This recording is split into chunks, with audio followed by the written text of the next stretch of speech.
شوہر حق زوجیت صحیح طریقے سے ادا نہیں کر سکتے ہیں، اور دو بچے بہرحال یہ کہتے ہیں کہ ہمارے ہیں، لیکن اب بیوی کیا کرے کہ جب اس طرح کا گھر کے اندر معاملہ ہو۔ دیکھیں، مسئلہ یہ ہے کہ یہ بیوی کا حق ہوتا ہے کہ میاں بیوی کے جو فزیکلی ریلیشن ہیں وہ شوہر ادا کرتا رہے، لیکن کبھی ایسا ہوتا ہے کہ کوئی ایسی انٹرنل پرابلم ہو جاتی ہے، یا اللہ تعالیٰ کی طرف سے کوئی ایسی بیماری ہو جاتی ہے جس کے بعد یہ بیماری آ جاتی ہے، جس کے بعد اس طرح کے معاملات سامنے آتے ہیں، تو اس وقت پھر انڈرسٹینڈنگ پیدا کرنی چاہیے، ایک دوسرے کی کوتاہیوں کو نظر انداز کرنے کی کوشش کرنی چاہیے۔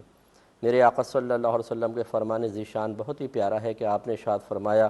کہ جو تم اپنے لیے پسند کرتے ہو اگر اپنے مسلمان بھائی کے لیے وہی پسند کرو تو تمہارا ایمان کامل ہو جائے گا۔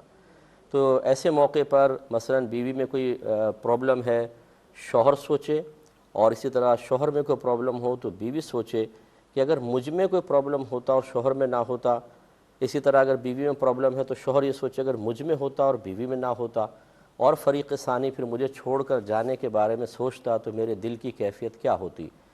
فرض کر لیں کہ جیسے اب آپ ارشاد فرما رہی ہیں، آپ کے دو بچے ہیں، آپ میں کوئی ڈیفیکٹ پیدا ہو جائے، اللہ نہ کرے کوئی پرابلم ہو جائے، اور آپ کے شوہر یہ کہیں بھی میں تو تمہیں طلاق دے رہا ہوں اور میں دوسری شادی کر رہا ہوں، تو کیا آپ اس کو پسند فرمائیں گی؟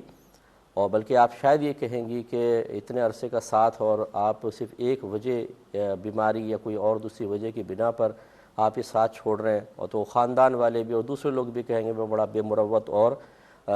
بے وفا شخص ہے۔ تو خلاصہ کلام یہ ہے کہ یہ معاملات تو چلتے رہتے ہیں، اس لیے کوشش یہ کرنی چاہیے کہ صبر و تحمل سے کام لیں اور اپنے شریک حیات کا ساتھ نہ چھوڑیں، اور میڈیکلی طور پر اس کا علاج کروائیں تو انشاءاللہ سب کچھ پاسبل ہے۔ باقی بعض اوقات ایسا ہوتا ہے کہ کچھ شوہر حضرات ایسے ہوتے ہیں جو اس قسم کی خراب ایکٹیویٹیز میں مصروف عمل ہوتے ہیں کہ جس کی بنا پر وہ مطلب اس طرح کے معاملات سے دور ہو جاتے ہیں۔ اس میں یقیناً پھر شوہر گناہگار ہے، اور اسے ان تمام چیزوں کو چھوڑنا ضروری ہے کہ جس کی بنا پر اس طرح کی رکاوٹیں پیدا ہو رہی ہوں۔ خصوصاً یہ سوشل میڈیا کے اوپر دوستیاں کر لینا اور دیگر مسائل جو ہیں یہ بڑے خطرناک قسم کے ہوتے ہیں، اور اس کی وجہ سے ہم نے بہت سارے، کیونکہ میں ایز اے مفتی ورک کر رہا ہوں تو بہت سارے لوگ ہم سے رجوع کرتے ہیں کہ جن کے گھروں میں ڈسٹربنس پیدا ہوئی ہے، توجہ کسی اور طرف ہوتی ہے، جذبات کسی اور طرف ہو جاتے ہیں، کوئی کسی اور کو راضی کرنے اور منانے میں لگا ہوتا ہے اور اپنے گھر پہ بالکل توجہ نہیں ہوتی ہے۔ یہ مردوں کے ساتھ بھی معاملات ہیں اور بہت سی خواتین بھی اس میں انوالو پائی گئی ہیں، پھر نہ بیوی پہ توجہ ہے نہ بچوں پر، اسی طرح نہ شوہر پہ توجہ ہے نہ بچوں پر، اور ان خرافات کو ہی انسان مقصد حیات بنا لیتا ہے،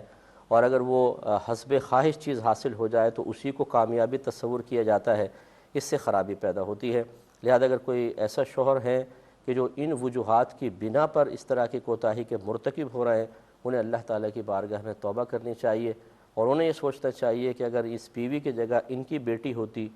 یا بہن ہوتی، اور خود اس شخص کی جگہ اس بیٹی کا شوہر یعنی ان کا داماد یا بہنوئی ہوتا، اور ان کی بہن یا بیٹی مسلسل اس تکلیف اور اذیت میں ہوتی، تو کیا یہ اس کو پسند کرتے؟ جواب یقیناً نہ میں ہوگا۔ تو پھر یہ جو آپ کی عقد میں ہے یہ بھی کسی کی بیٹی ہے، یہ بھی کسی کی بہن ہے، اسے ایک تسلسل سے اذیت میں رکھنا، جبکہ آپ اس اذیت کو ختم کرنے پر قدرت بھی رکھتے ہوں، تو یہ بہت ہی بری چیز ہے۔ مجھے امید ہے کہ میں نے جو